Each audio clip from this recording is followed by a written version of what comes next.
First, live, local. This is Fox 12 Now. Hello everyone, welcome to Fox 12 Now. I'm Greg Nibbler. As always, appreciate you joining us here. We start live streaming every weekday at 1 p.m. Pacific, and we go throughout the day bringing you all kinds of different interviews, segments, and content. Today, later on at 1:30 p.m., I'm going to be talking to Eric Goranson from Around the House Northwest about how to get rid of all of that yard debris that I'm sure a lot of you are still dealing with after that ice storm. At 2 p.m., I've got WWE wrestling superstar AJ Styles that'll be joining the show, so stay tuned for those interviews later on today. But right now, we're talking about something else, a little more serious, that you're probably all familiar with, and that is deepfakes.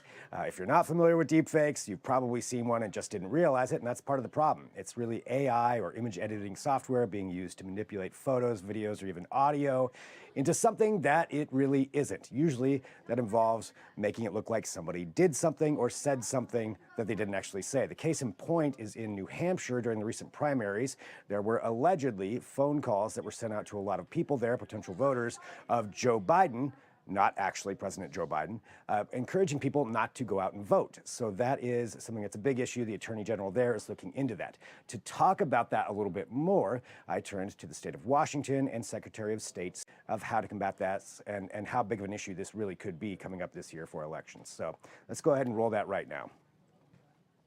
And Secretary, thank you very much for joining us here today. I appreciate your time, and I know this is something that you're very invested in dealing with and in talking about. But I think just to start off, can you tell us about your experience with deepfakes and why it is that you're so concerned with these? Thank you, Greg, for that. My concern comes from the fact that you have aggressive adversarial state actors who are trying to undermine and divide us here in our country. Russia, China, Iran, you have different terrorist groups that would come up. And Secretaries of State across the United States are in classified briefings when we hear these threats that are coming about. Luckily, our state leaned forward and passed a bill last year to make sure there's disclosure and a private right of action. I'd like to do more and have more teeth in it, but at least it's a start.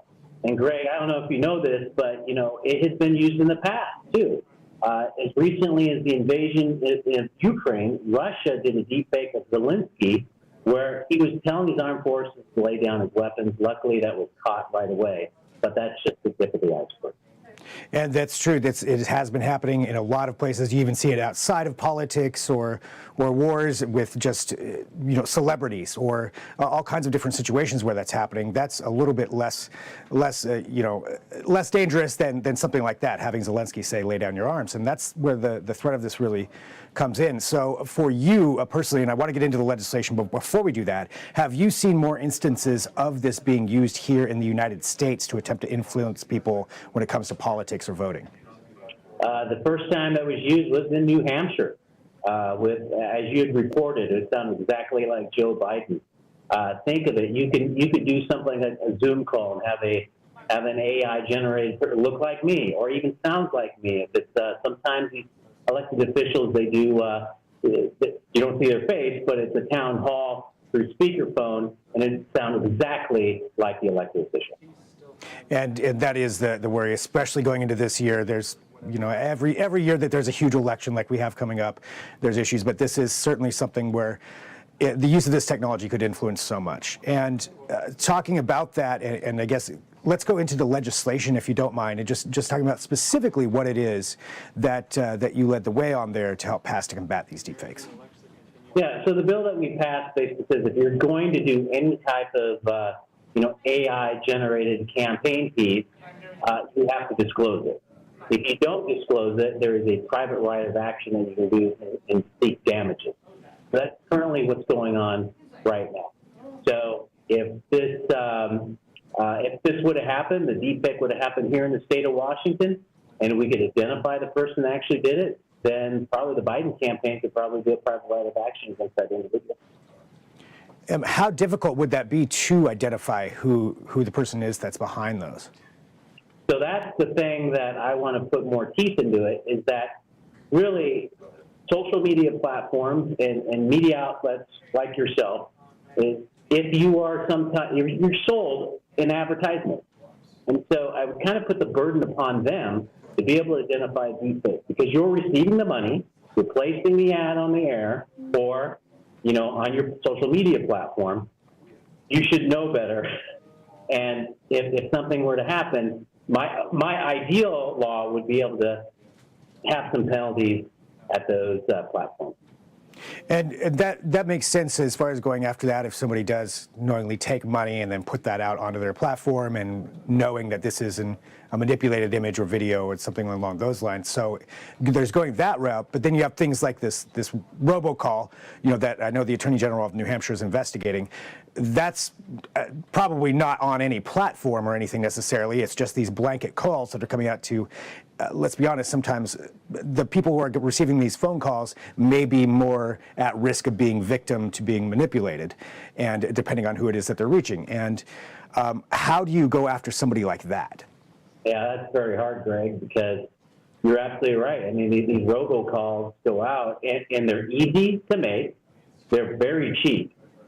And to go after them is very hard. Now, I know law enforcement is on it, and New Hampshire is trying to find the person.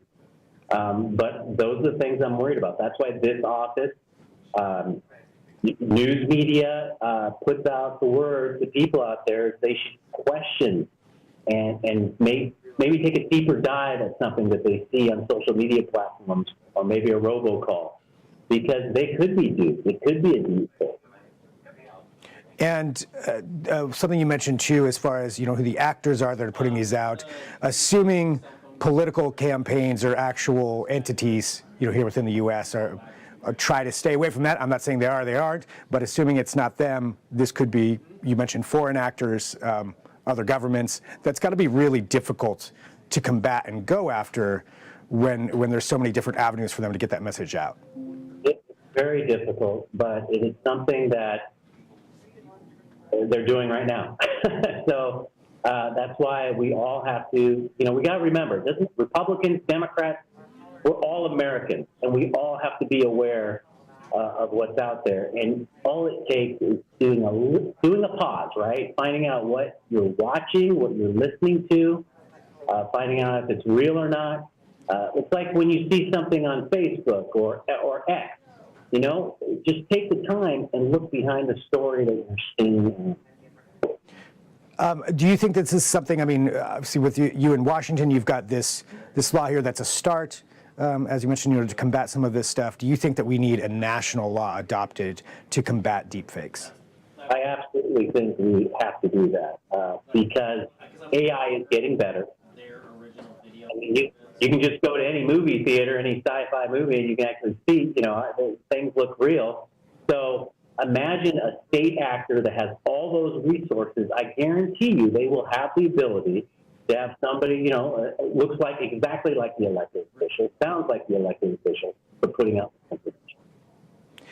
What responsibility do you think, or what cooperation should be required of the companies that are making a lot of the software and the technology that allows people to make these deepfakes? Well, that part's hard because obviously there's good reasons to have AI, but really I think the onus should be more on the social media platforms, the media, like yourself, and just to find out if someone's selling you this ad. Hopefully you'll take the time to go, well, who is this person? Where is it coming from? Is it really the Biden campaign? Is it really the Trump campaign, or Nikki Haley, or whatever candidate? Verify that, because it could be a foreign actor, it could be a malicious person in the United States just trying to sow discontent amongst us. So assuming that robocalls like what we've seen there with Joe Biden in New Hampshire are not the last time that we're going to encounter something like this over this election season, I think that's safe to say. What can people at home do to help educate themselves, or at least keep themselves from falling victim to deepfake campaigns and AI campaigns like the ones that we've seen so far? Absolutely. The number one thing for people to do is, hey, pause. Just pause for 1 minute.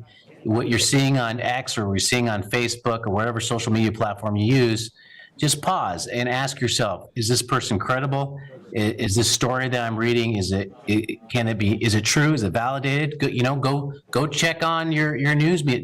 Check this news program, find out if it's true. The other thing you can do is reach out to the Secretary of State's office. We're going to put notices out if we see something suspicious to warn the public of a potential deep fake that's being used in the state of Washington. But the number one thing is for people out there just to pause and really question where you're getting the information from.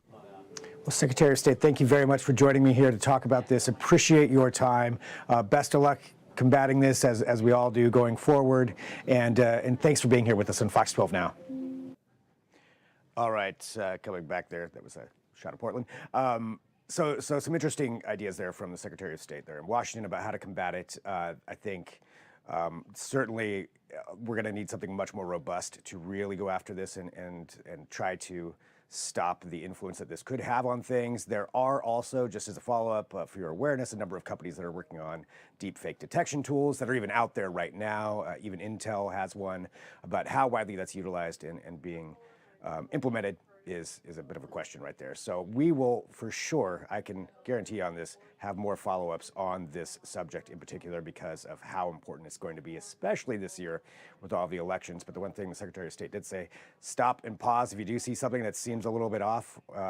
Maybe it is. So take a minute and check out maybe some reliable sources to come to and make sure what you're seeing is real. All right, we do have more coming up here for Fox 12 Now. So if you are watching on YouTube or Facebook, you'll see this video end. I'll be back at 1:30. I've got Eric G. from Around the House Northwest who's going to join me to talk about how to get rid of all of that yard debris. There's actually a number of things in the area where you can bring things for free. I know in Lake Oswego there's something that's opened up. He's going to be talking about that. So he has all the advice on how to get rid of all of those branches that are probably on your property right now. And then at 2 p.m. we've got AJ Styles from WWE. So it's a wide range of topics and segments that we cover here on Fox 12 Now, which is what we do every day. But we also have even more over on our apps and websites. So this is a good time to download the Fox 12 Oregon app. I want to encourage you to do that. It's great for so many reasons. But one of them, selfishly, you can watch all the Fox 12 Now segments as well. So definitely download that, and I will see you over there. If you're on YouTube and Facebook, I'll be back here at 1:30. I'm Greg Nibbler. This is Fox 12 Now.